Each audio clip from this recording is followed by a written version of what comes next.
তো dear students, welcome back to our channel text book learning. আজকে আবার একটা নতুন বিষয় নিয়ে চলে এসেছি, ফর এবং সিন্সের ব্যবহার। ফর এবং সিন্সের ব্যবহার নিয়ে অনেক সময় আমাদের মধ্যে বিভ্রান্তি দেখা দেয়। কখন ফর ব্যবহার করব বা কখন সিন্স ব্যবহার করব, এই নিয়ে অনেক সময় আমাদের মধ্যে একটা কনফ্লিক্ট তৈরি হয়। তবে আজকে এই ভিডিওটি দেখার পরে আশা করছি ফরের ব্যবহার এবং সিন্সের ব্যবহার নিয়ে আমাদের মনের মধ্যে আর কোনো সংশয় থাকবে না। তো চলো দেখা যাক কিভাবে আমরা ফর এবং সিন্সকে ব্যবহার করি।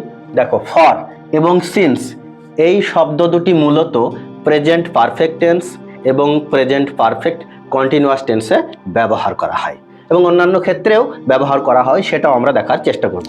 দেখো, ফর কখন ব্যবহার করা হয়? যখন কোনো সময়ের পরিমাপ বোঝানো হয়। কখন? সময়ের পরিমাপ। সময়ের পরিমাপ যখন একটা নির্দিষ্ট সময়ের পরিমাপ বোঝানো হবে তখন আমরা ফর ব্যবহার করব। আর কখন? ডিউরেশন, একটা সময়কাল বা একটা নির্দিষ্ট সময়কাল যখন বোঝানো হবে, একটা ডিউরেশন পিরিয়ড যখন বোঝানো হবে তখন আমরা ফর ব্যবহার করব। অথবা বলতে পারে আমরা টাইম পিরিয়ড, একটা নির্দিষ্ট সময়কাল যখন বোঝানো হবে তখন আমরা টাইম পিরিয়ডের ক্ষেত্রে ফর ব্যবহার করব। এবার দেখো, সিন্স কখন ব্যবহার করব? সিন্স ব্যবহার করব মূলত সময়ের শুরুতে, অর্থাৎ স্পেসিফিক যদি বলে দেওয়া হয় এই কাজটি বা কোনো বিষয় এই সময় থেকে শুরু হয়েছে, স্পেসিফিক যদি সময় বলে দেওয়া হয় অর্থাৎ সময়ের শুরু যদি বোঝানো হয় সেক্ষেত্রে আমরা সিন্স ব্যবহার করব। তাহলে এটা সময়ের শুরু বোঝালে। আর কি? স্টার্টিং পয়েন্ট, অর্থাৎ বলে দেওয়া হলো যে এই সময়টি ওই সময় থেকে, অর্থাৎ নির্দিষ্ট সময় থেকেই শুরু হয়েছে, স্পেসিফিক একটা শুরুর টাইম বলে দেওয়া হলো, তখন সেক্ষেত্রে আমরা সিন্স ব্যবহার করতে পারি।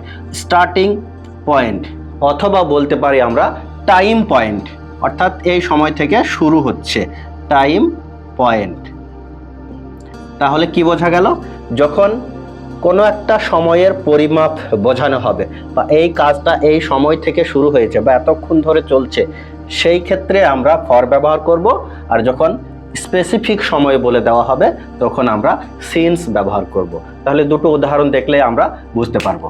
দেখো, দুটো উদাহরণ আমরা দেখার চেষ্টা করি। দেখো, প্রথম বাক্যে কি বলা হয়েছে? আমি এখানে 3 ঘন্টা থেকে অপেক্ষা করছি। এই যে 3 ঘন্টা, একটা টাইম পিরিয়ড বা সময়ের একটা ডিউরেশন এখানে বলে দেওয়া হয়েছে, সুতরাং এক্ষেত্রে আমরা ফর ব্যবহার করতে পারি। আর এই বাক্যটি দেখো, আমি এখানে সকাল 10টা থেকে অপেক্ষা করছি। এই যে 10টা থেকে, সকাল 10টা থেকে একটা নির্দিষ্ট সময়ের শুরু বা একটা স্পেসিফিক টাইম বলে দেওয়া হয়েছে, তাই আমরা এটা এক্ষেত্রে আমরা সিন্স ব্যবহার করব। তাহলে বাক্য দুটি দেখো, আমি 3 ঘন্টা ধরে এখানে অপেক্ষা করছি। I have been waiting, কোথায়? এখানে, হেয়ার। তাহলে ফর ব্যবহার করব আমরা, ফর 3 hours। ওকে, ঠিক ওই রকম ভাবে এই বাক্যটাও লিখবো আমরা, I have been waiting here। দেখো, সকাল 10টা থেকে স্পেসিফিক সময় বলে দেওয়া হয়েছে, তাই সিন্স 10 AM, অর্থাৎ সকাল 10টা থেকে। বোঝা গেল বিষয়টা? আরও কয়েকটা উদাহরণ আমরা দেখার চেষ্টা করি। আমি এখানে 10 বছর থেকে বাস করি বা 10 বছর ধরে বাস করি। এই যে একটা নির্দিষ্ট টাইম পিরিয়ডের কথা বলে দেওয়া হয়েছে, তাই না? এটা ডিউরেশনের কথাই বলতে পারি আমরা, 10 বছর ধরে। তাহলে ফর ব্যবহার করব। তাহলে I have lived here for 10 years। ওকে, আমি এখানে 2010 সাল থেকে বাস করি। এই যে একটা স্পেসিফিক একটা সময়ের কথা বলে দেওয়া হয়েছে, সময়ের শুরুতে 2010 সাল থেকে। স্টার্টিং পয়েন্টের কথাও বলতে পারি আমরা 2010 সাল থেকে। তাহলে এই ক্ষেত্রে আমরা সিন্স ব্যবহার করব, কারণ এখানে স্পেসিফিক একটা সময়ের বা টাইমের কথা বলে দেওয়া হয়েছে। I have lived here since 2010। Okay, specific time বলে দেওয়া হয়েছে শুরুতে।